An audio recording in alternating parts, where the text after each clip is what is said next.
Hi, welcome back to Computer Science Theory.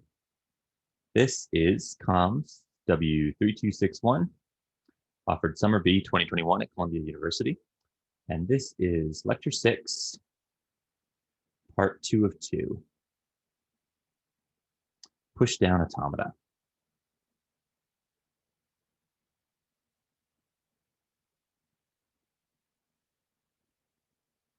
So we've seen several automata before. We know they are little math machines that decide whether or not to accept certain strings.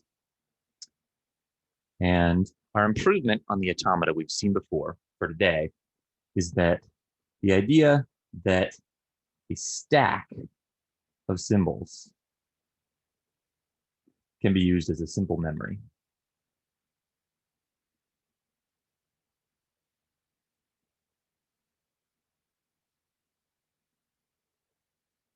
So this is the same data structure you've seen in intro computer science classes. So a stack of symbols is it's a bunch of symbols in some order. There's two operations. You can push symbols onto the top of the stack, or you can pop symbols off the top of the stack. That's the only place you have access is the top. So there may be other things buried down below, but intuitively things are stacked on top, so we can't get to them immediately. It's a good model for a large memory with limited access.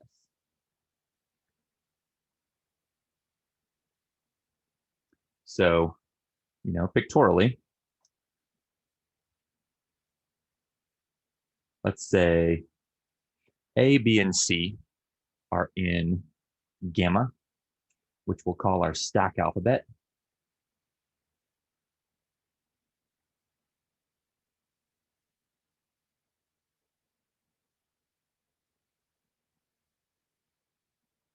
So gamma is a little Greek letter. Lowercase looks like this. Uppercase looks like this upside down L thing. Frequently, we'll use it to denote the list of all the characters that are in a stack. So a stack at any one point in time, if I do a picture, might look like C, B on top of C, A on top of B, and we have access to A only access to the thing on top of the stack. There's two operations. So we can push an element onto the stack. So for instance, if we push D,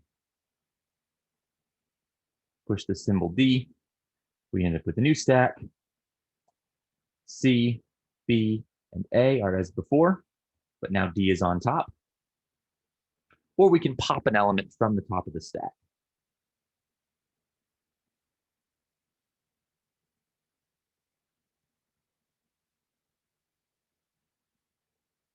So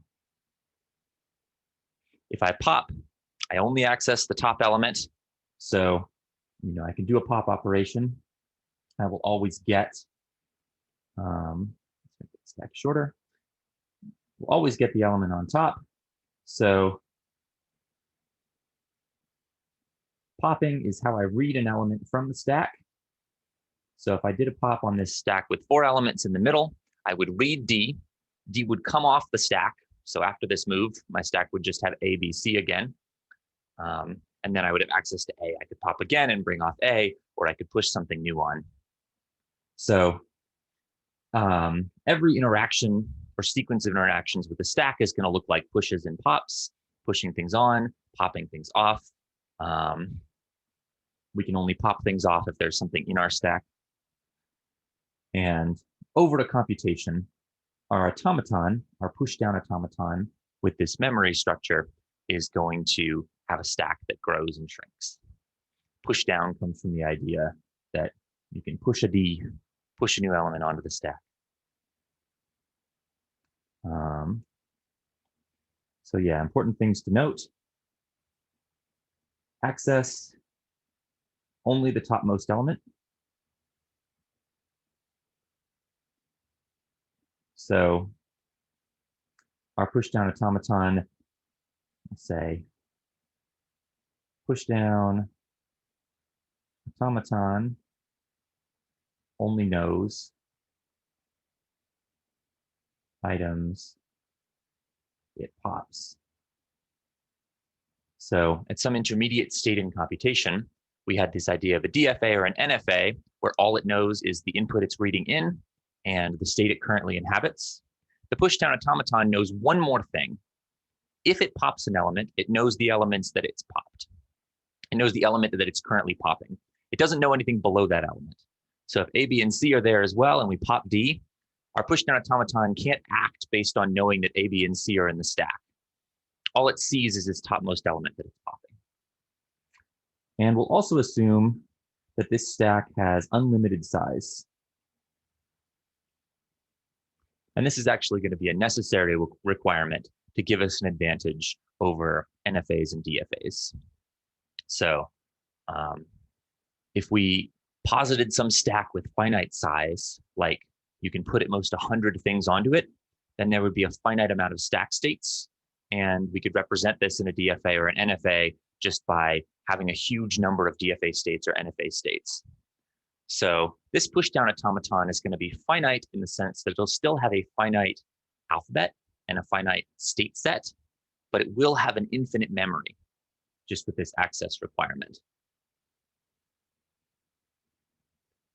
So intuitively, that's what our stack looks like.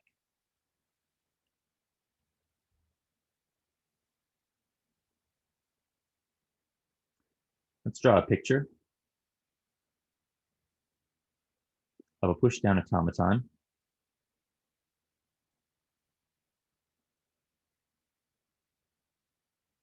And we'll compare it to what we've seen before. So we haven't drawn this sort of a picture before, but as we add, did I write automaton? The super automaton. Okay. As we add more bells and whistles to our automata, these sorts of pictures will become more helpful to visualize what we're doing.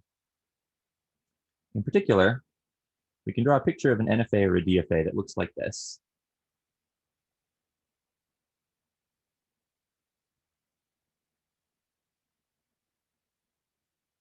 So we'll draw a box, and you can imagine this box as being a machine in the real world if you want.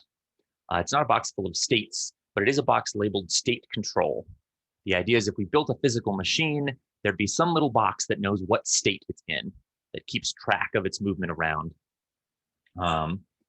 And we'll imagine our state control box has a little appendage marked by an arrow that allows it to read some input string.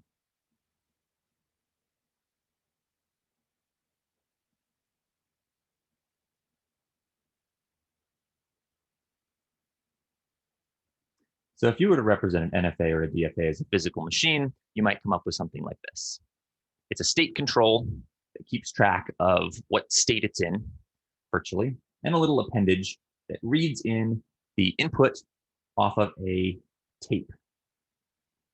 So this harkens back to the old school days of computers where computers read things off physical tape. We can imagine a tape divided into squares with symbols in each square. And of course, we can write down input strings on the tape. That's a finite tape with the string AABAB written on it.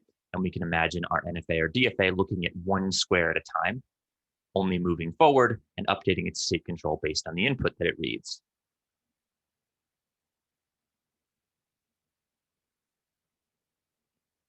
A PDA, pushdown automaton, is going to look similar. It'll have a state control that keeps track of what state it's in.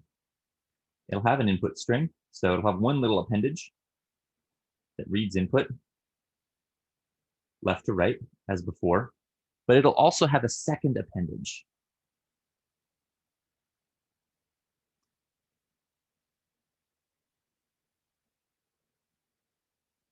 And this second appendage will read our stack.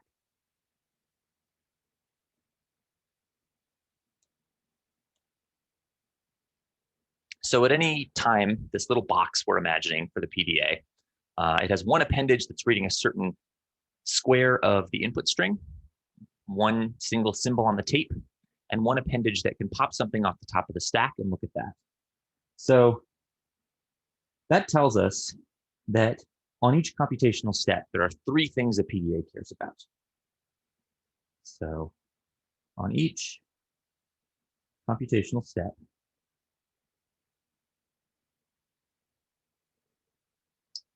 our PDA, 1, reads in an input symbol.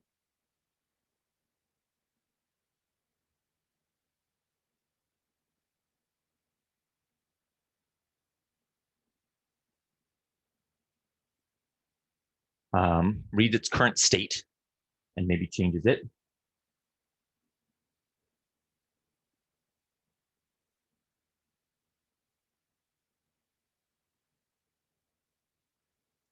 And then finally, reads in by popping, or perhaps writes to by pushing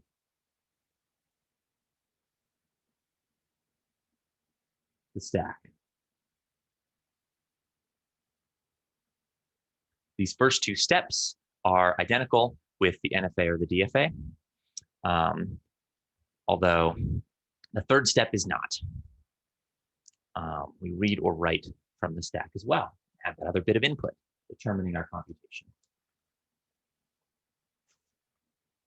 So that's our intuition of what this is going to look like. Let's build one. So say this is a non-deterministic pushdown automaton state diagram. So I'm writing non-deterministic here because we still allow the power of non-determinism. So we'll still allow our computation to split into branches and go to multiple states. Now that we have that power, we don't want to sacrifice it. We won't talk about them, but there do exist deterministic pushdown automata. They are covered in the textbook, and they have different properties from non-deterministic ones. So good to remember that we're still keeping this power of non-determinism, but it's not always the same as a deterministic version. So yeah, let's build a pushdown automaton for our favorite non-regular language. That is 0 to the n, 1 to the n, for n greater than or equal to 0. So already it seems like we're going to have to use our new technology of the stack because we know this language is non-regular. We can't build an NFA or a DFA that recognizes this language. So we will write each transition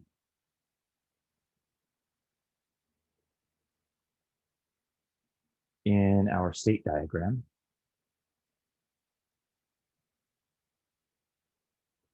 as A, B, arrow, C. And we'll read this as follows. So this means read in the input symbol A. This is the first part of our 3-step computation for PDA. Then the second part will say pop B from the top of the stack.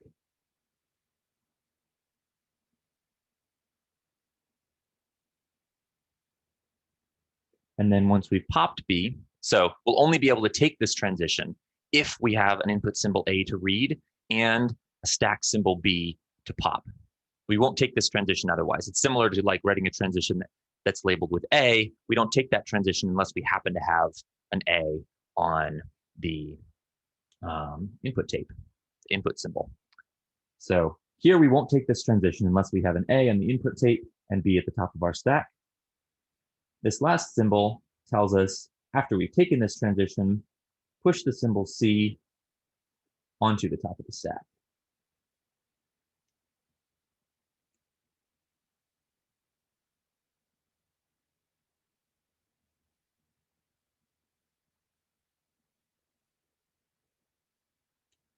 So this is what all of our transitions will look like. This is what they'll all be labeled with, is something A, B, arrow C.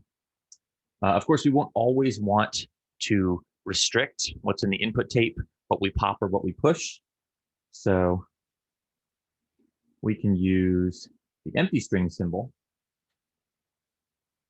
to indicate an epsilon transition for pushing, popping the empty string.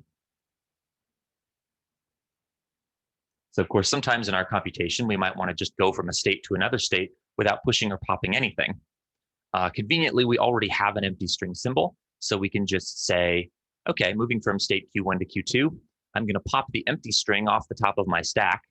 That's something I can always do because it's popping nothing. And then I'll push the empty string back onto the top of the stack. Also doesn't change the stack. Remember that the empty string is not a symbol. It's the zero length string. And that's why we use it as the shorthand. So we've set our goal is to build a pushdown automaton for this regular language, 0 to the n, 1 to the n, such that n is greater than or equal to 0. The idea behind this automaton will be as follows. We will push zeros onto the stack as we read them in. So our PDA will be scanning the input string from left to right. Probably if the string is in the language, we'll see some zeros. And every time we see a 0, to remember it, we'll stick it on top of the stack.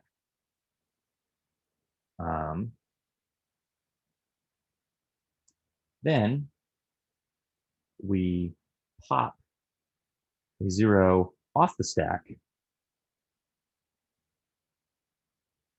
for every 1 we read in. Finally, we accept if and only if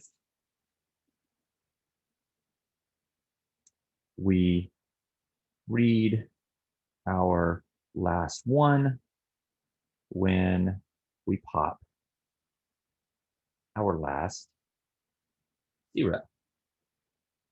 So the idea here is pretty simple. If you imagine we put in an input string that's 4 zeros and 4 ones, that's something in this language, we'll read in each 0 and we'll push them onto the stack one by one. After we've read in all the zeros, our stack will contain 4 zeros. Then for each 1 we read, we pop a 0 off. After we read in all 4 ones, we finished reading in the input string. And we've only needed to look at the top 0, top element of our stack. We've popped it off every time. And if we find that our stack is empty right after we've read the last 1, that means we must have popped as many 1s as we pushed zeros. The number of zeros and the number of 1s is equal, and our NFA can accept. Let's draw a state diagram for that. So here's a start state that is also an accept state.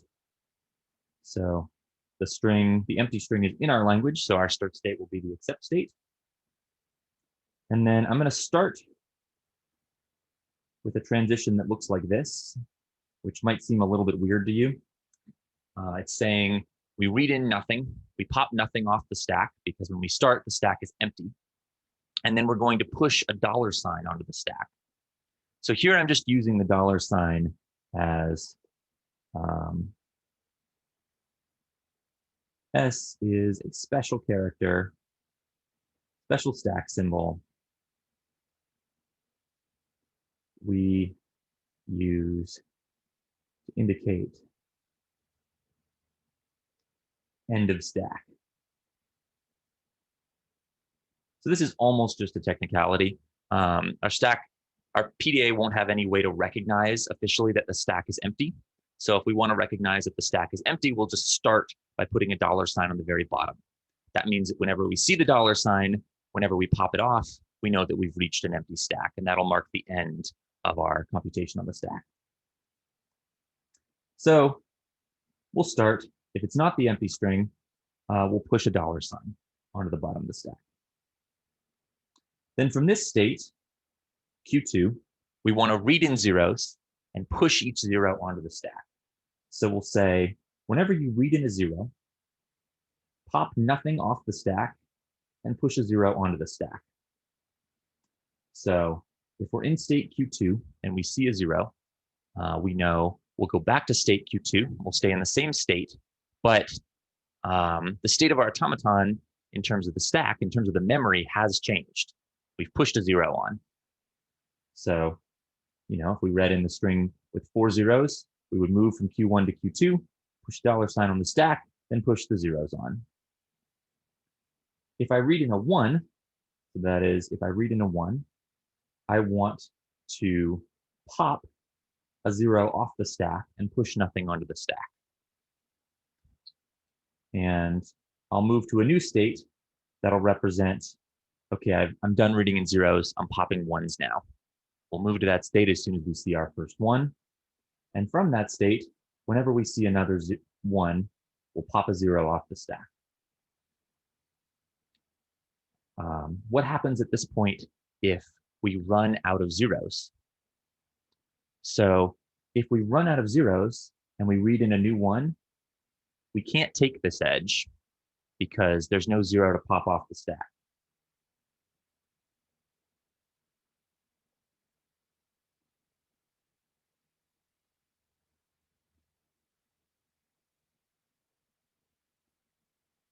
And if there's no other edge we can take and we've run out of zeros, then we follow the standard rule of non-determinism and our computation will die. So this is kind of what's ensuring that we continue to pop zeros, but as long as we're reading 1s, but we can't pop a 0 if we read a 1 past it. Similarly, if we read in some zeros and then a 1, and then we see a new 0, there's no outgoing edge for reading in a 0. So that branch of the computation would die too. Finally, we want to make sure we accept at the right time. So I'll say, if we are at the end of the stack,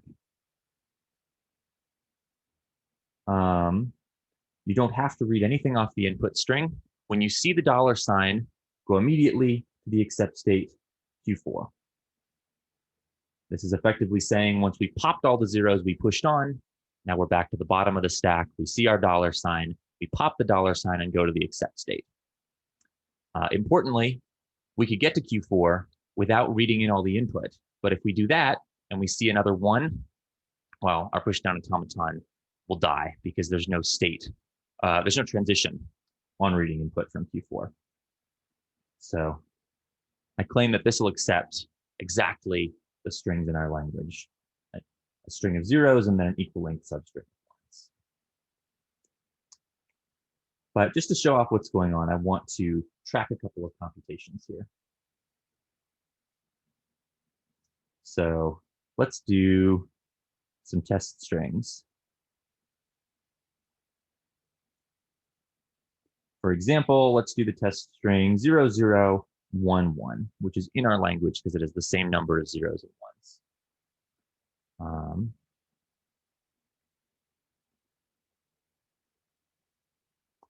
And just to make it clear what's going on, I'm actually going to write down every state we go through and what's on the stack in every state.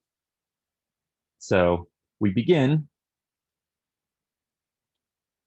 if we're reading in the string 0011, our automaton begins its computation in state Q1 with nothing on the stack. Then there's only one transition we can take, this epsilon transition. It says, don't worry about the input, don't pop anything from the stack, and push a $sign on the stack. So now we're in state Q2, and we have a $sign on the stack. From state Q2, there's exactly one transition edge we can take when we see a 0 on the input. There's no epsilon edges. So we'll take this edge twice. We'll read in a 0 and push a 0 onto the stack. And then we'll read in another 0 and push a 0 onto the stack. Then we read in a 1, we pop a 0 off the stack and move to state Q3, I'm getting close to the edge here, so I'll continue my table.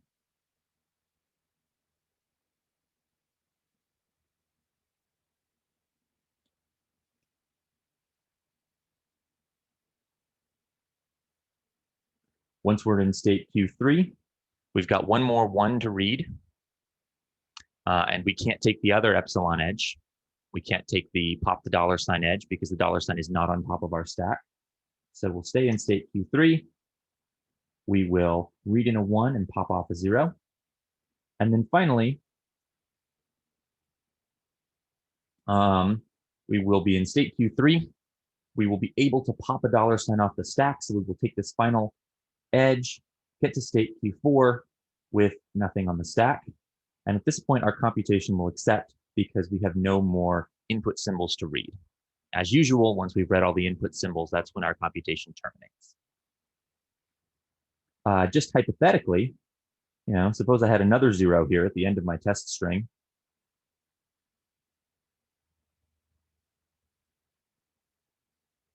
Then I would get to Q4, reading the same things. I would have an empty stack, and I would transition to the null state. Non-determinism would say this branch of computation dies. It's the only branch of computation that's alive, so our computation would reject. Similarly, we could have other strings that would reject. But on the string 0011, our computation does indeed accept on this pushdown automaton.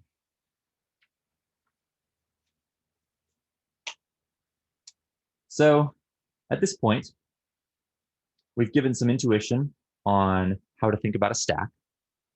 We've given a picture of a PDA, pushdown automaton, that might help you get some intuition for it. And we've drawn a state diagram with these new 3-part transitions. So I owe you a formal definition.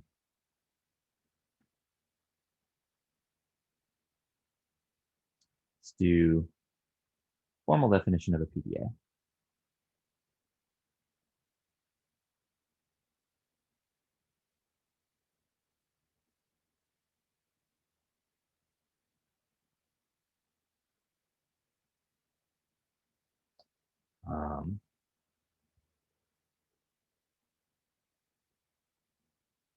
I'm going to do an aside here. So the crux of our definition, as always, is the transition function.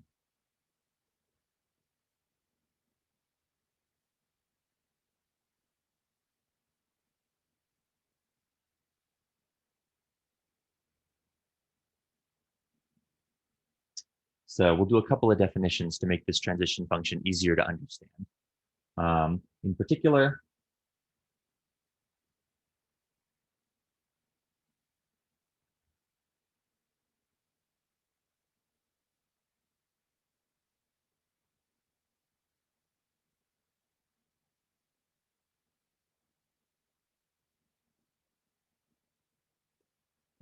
we'll reuse this definition sigma sub epsilon for the input alphabet union with the empty string.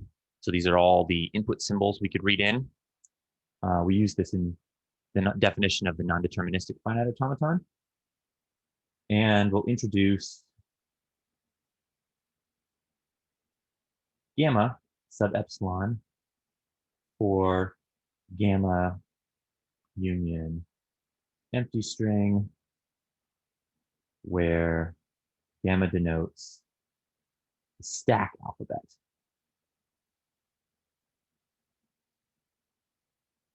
a little arbitrary, and some people don't actually write the definition in this way, but we will distinguish between the input alphabet, that is all the symbols we can read off the input tape, and the stack alphabet, all the symbols we're allowed to push and pop from the stack. So we'll have this sub epsilon definition for each of them. And then we will want to transition on our transitions, our 3-part transitions. We'll want to transition on something from the input alphabet, something from the stack alphabet, and some state that we inhabit. So our transition function will have 3 inputs, and it'll go to a set of states as an output. So I also want to remind you of this handy operation that we use for a set of states. Curly P denotes the power set, which is a set of sets. It's the set of all subsets. So in particular, power set of the set A, B, C is just the set of every possible subset of A, B, C. So the empty string is a subset of A, B, C. No, it's not. The empty set is, though. Empty set is a subset of A, B, C. The set containing A, the set containing B, the set containing C. Those are all subsets of A, B, C. The set containing AB, the set containing AC, and the set containing BC. Those are all subsets of ABC. And finally, the set ABC is the complete subset of ABC. So whenever you're writing out all of the possible subsets of a set, you can double check if you've got all of them by counting and seeing if my subset has 3 elements, does my power set have 2 to the 3 elements, corresponding to either choosing or not choosing every element in the set. So that is the power set of ABC. And this is our notation for the proof. We're going to have a complicated transition function that transitions from based on the current input string, the stack alphabet, and the current state, and we'll go to some set of states. And that's the hairiest part of the proof, or the definition. The rest of it's pretty straightforward. So a pushdown automaton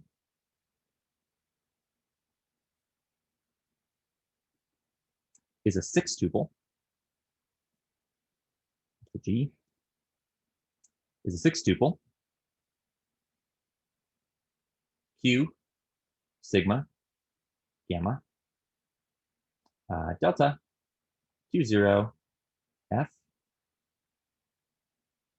where Q is a finite set of states.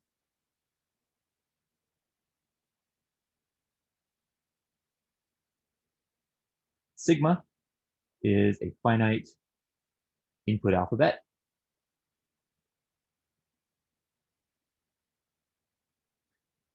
Gamma is a finite stack alphabet.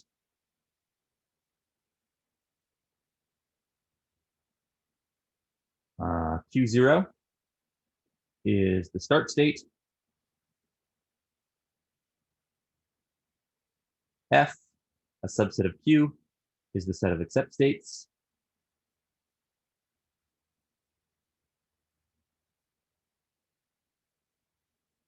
So up to this point, things should look fairly familiar. We have a 6-tuple because we've got 2 alphabets instead of 1, but that's not really a hassle. We just have some set of symbols we're allowed to use for input, some set of symbols we're allowed to use on the stack. In some cases, these might even be the same set. So, we'll specify both of them, but that's no big deal. We've got a start state as usual, a finite set of states, and a finite subset of accept states. The interesting bit is our transition function. So we'll say, and delta is a transition function that maps from the set of states. You got to know where you are. Some symbol from the input string or the empty string. And some symbol popped from the top of the stack or the empty string, which means we haven't popped anything from the top of the stack. So we'll say we map from a state, an input, symbol, and a popped stack symbol.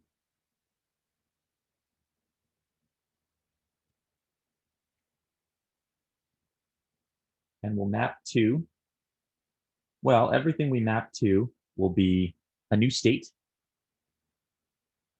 It'll also be something we want to push onto the stack. So this function is telling me, you're in this state, you read this input symbol, you pop this thing off the stack. Now go move here and push this onto the stack.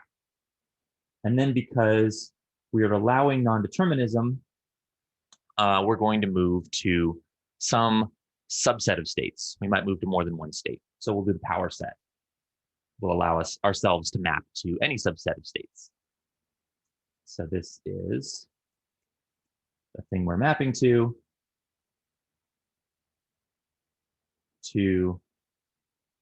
any set of go to this state, push this symbol,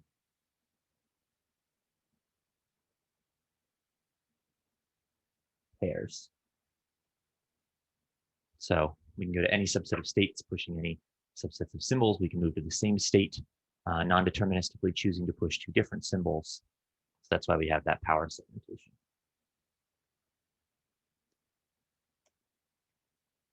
So that's our definition.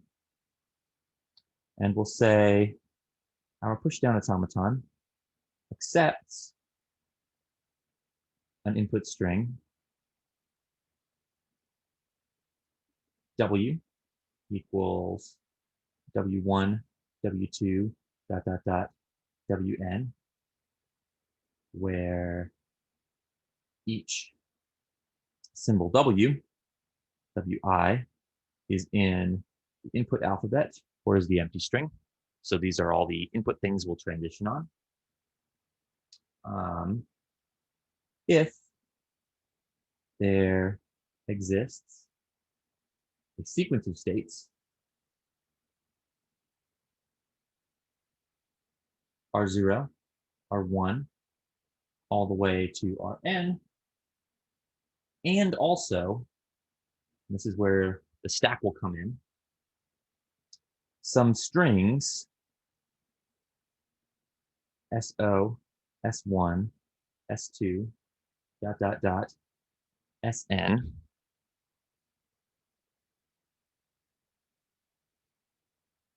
so these are strings over the stack alphabet, such that, and this should be a condition that captures an accepting computation in our PDA. So in particular, we want R0 to be the start state. We want Rn to be an accept state. And then the reason we're also going to require this set of strings is this set of strings is going to capture the state of the stack at every intermediate point in our computation. So in particular, at the beginning of our computation, the stack should be empty. So in this case, we're saying our pushdown automaton will accept this input string W if there's a sequence of states tracking the computation and a sequence of strings capturing what's on the stack. And the following conditions hold. We start at the start state. We end up in an accept state. We start with nothing on the stack. And for I equals 0, 1, ... and -1, we have that the next stack state we move to, the next state we move to, Ri plus 1,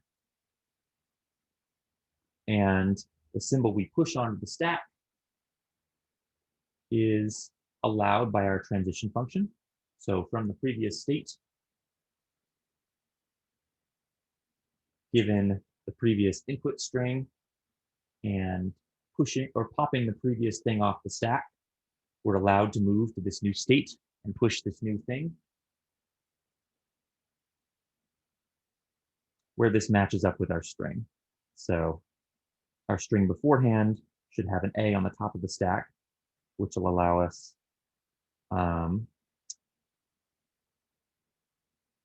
our string beforehand will have an A on the top of the stack, which will allow us to pop this A. And our string afterwards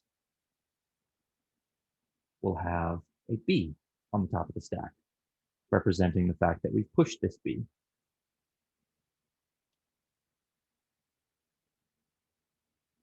For some stack symbols A, B, and of course T being some other things on the stack alphabet. So if we look at this complicated thing, really all it's saying is, here's a proof, here's a list of computation that shows that we accepted on this input string. What do you need to show me that W accepts? Well, you need to show me the sequence of states and the sequence of what's on the stack. The sequence of states you show me should start with the start state, should end in an accept state, and the stack should start with the empty string, and every transition should be sanctioned by the transition function, should pop something that's currently on the stack off of the stack, and push something that's legal, that's in the next transition onto the stack. So that's our formal definition of the pushdown automaton.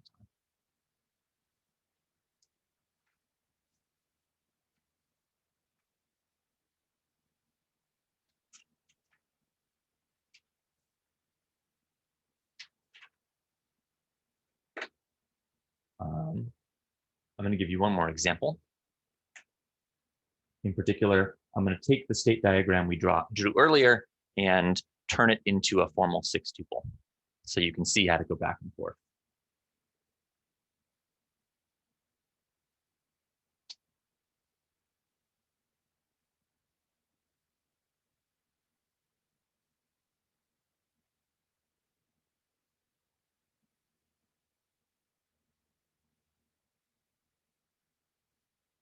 So in particular, our previous state diagram that recognized the language recognizes this language, 0 to the n, 1 to the n, for some n, started at the accept state, began by pushing a $ symbol to mark the bottom of the stack, so we know when we're done. Then went to a state Q2, which read in a bunch of zeros. So every time we see a 0, we popped nothing onto the stack, and we pushed a 0. Popped nothing off, pushed a 0 on. So after reading in all the zeros, we had all the zeros on our stack. Then once we started reading ones, we repeatedly popped zeros off the stack in this new state Q3.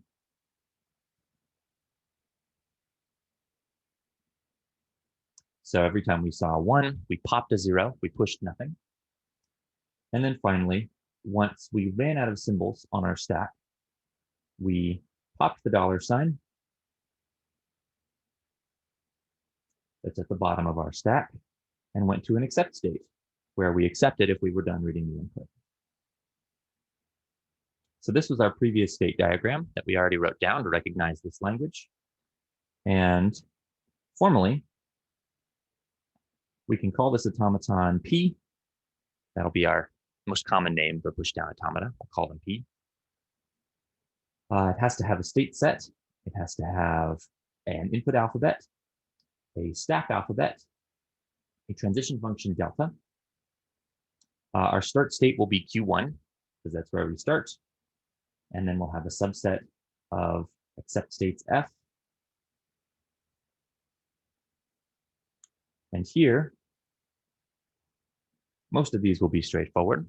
So the set of states, that's just Q1, Q2, Q3, Q4.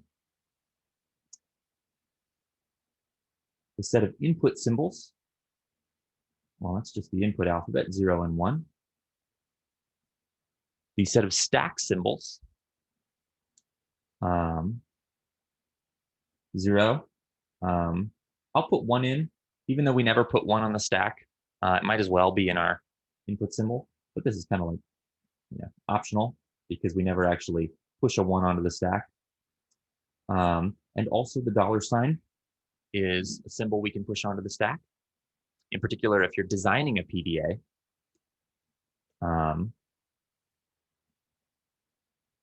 designing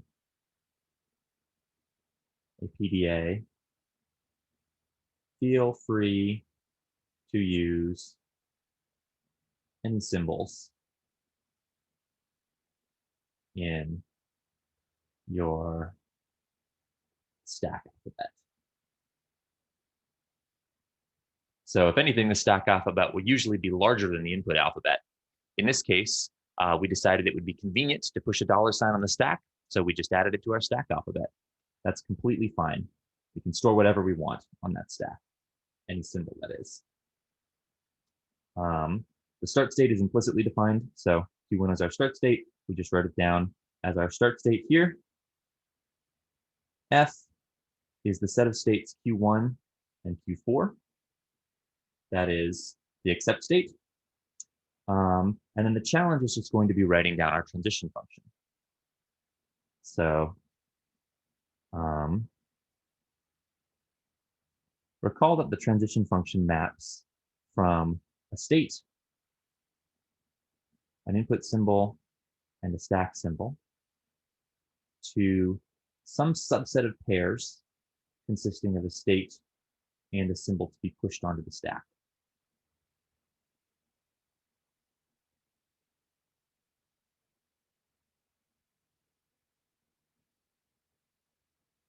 So we'll define our transition function as follows, and what we're just going to do is we're going to write down all the transitions up here.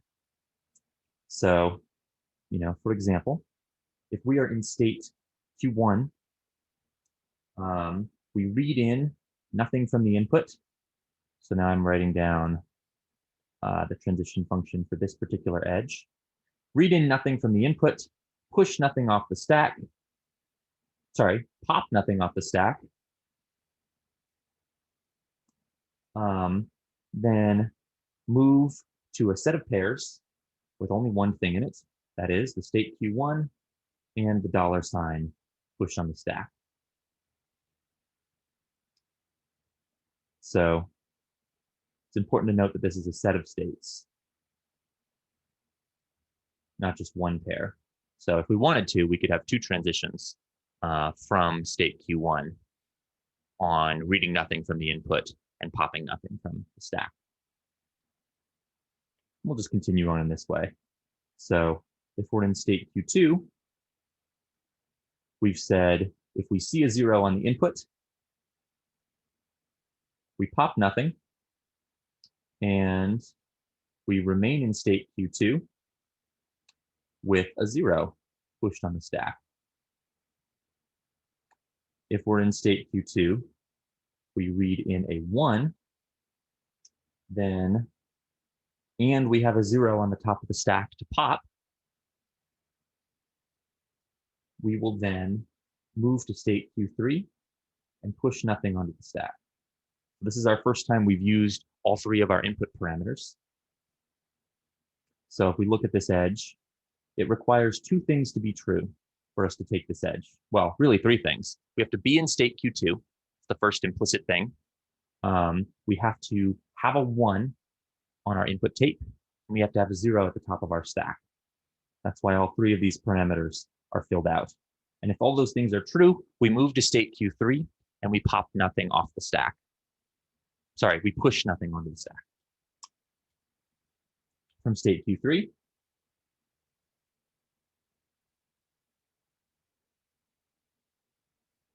we have the same transition, except it's just the condition is that we're in state Q3 instead. And then if we're in state Q3, we don't have to read in anything from the input. If we can pop a $ from the top of the stack, which occurs precisely when we have popped all of our zeros, then we'll move to state Q4 and push nothing on the stack.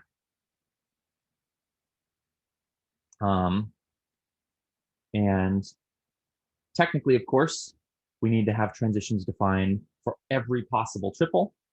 So I'll write, I'm using this dot to say on any other input, any other undefined input.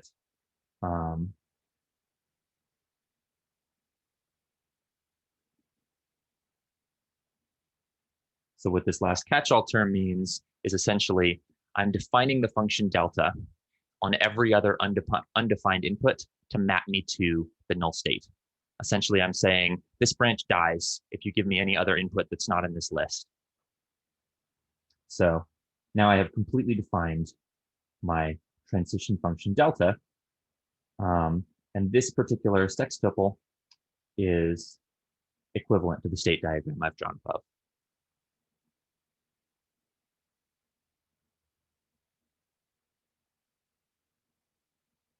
There, I'll get it all on the screen. So hypothetically, you could pause the video at this point and stare at it.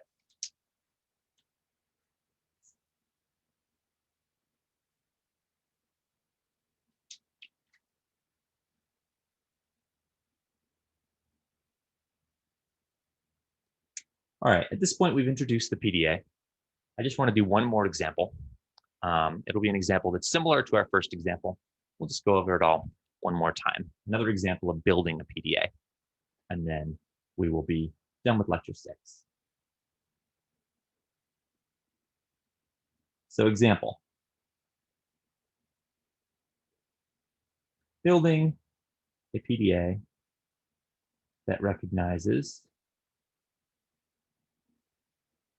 this non-regular language, W, WR, such that W is a string over the binary alphabet. So recall that this little R, WR, indicates W reversed. So this is the language of even length palindromes. It should look like a string, and then that same string backwards. And I believe we proved that this language or a similar one to it was non-regular. So the idea is going to be similar to what we did for 0 to the n, 1 to the n, such that n is greater than or equal to 0, with just a little bit more complexity. We will push symbols onto the stack.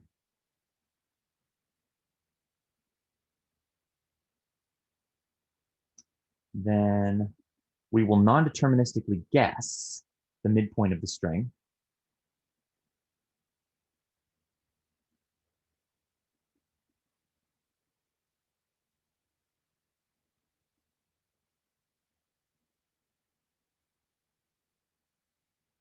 And what I mean by that is we're going to be pushing input symbols onto the stack. And then essentially every time we push a symbol onto the stack, some branch of computation is going to guess, oh, hey, we've reached the middle. Now I'm going to try to read what we've read in so far in reverse. Most of those guesses will fail, but if any one succeeds, correctly guesses, then that branch will read in the first half and then read in the second half in reverse. So we'll non-deterministically guess the midpoint of the input, and then except if the symbols we pop exactly match the remaining input.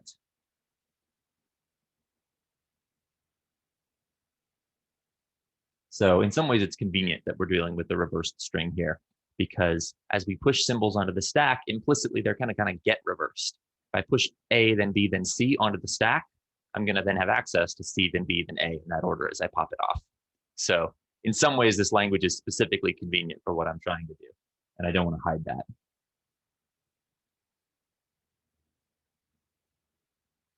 So as before, we'll have 4 states. We'll start in state Q1, and we'll begin by pushing a $sign onto the top of the stack to mark the start of our computation, and mark the bottom of the stack. When we see that $sign again, we know that we've popped everything off. From state Q2, we're going to have 2 transitions to itself.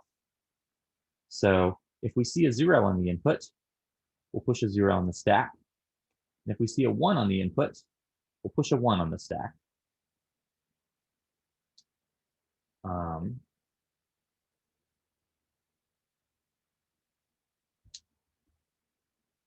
So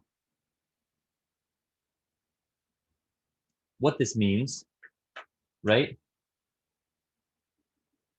is we read in some number of inputs, all of them, or some of them, because we'll have another edge going out, and we'll push the zeros and ones on the stack. At the end, once we've read in 0, 0, 1, 1, we'll have 0, 0, 1, 1 on the stack with the ones on top.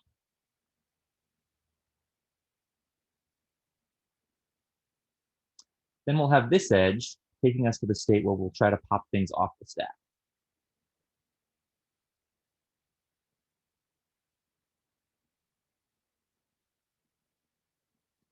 And an edge epsilon, epsilon, arrow epsilon is going to act just like our old epsilon edge. It's going to say, don't read anything off the input string, don't pop anything off the stack, and don't push anything to the stack. Just take this edge. And it'll act like a non-deterministic guess. If we have some state that's occupying, some computation that's occupying Q2, one branch will read in the next symbol and stay in Q2. Another branch will always be guessing and going to the next state, where in state Q3, we'll try to read our string back in reverse. We'll say, okay, now since we're trying to unread what we've read in, if we see a 0, well, we want to pop a 0 off the stack. And if we see a 1, we want to pop a 1 off the stack. Implicitly, if we see a 0, if we're in state Q3, we see a 0, but there's not a 0 on top of the stack. So if in Q3, read 0 on input and have a 1 on the stack, we die. There's no transition for this case. So our branch will survive in state Q3 only so long as it continues to pop the same symbol as it reads in. If it gets all the way to the bottom of the stack, we will then pop our $sign and end up in the accept state, Q4. I suppose technically I should also accept the empty string here.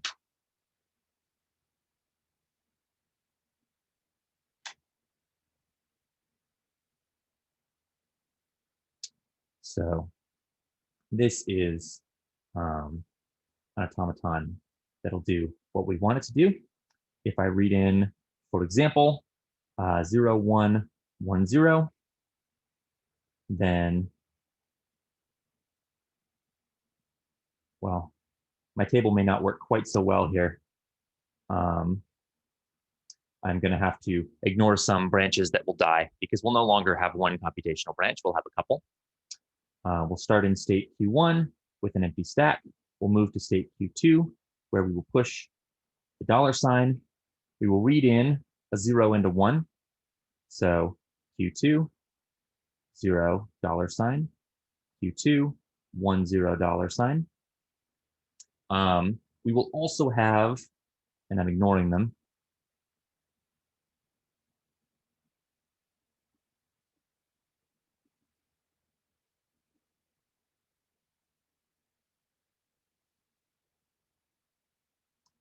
we'll also have computational branches that guess incorrectly.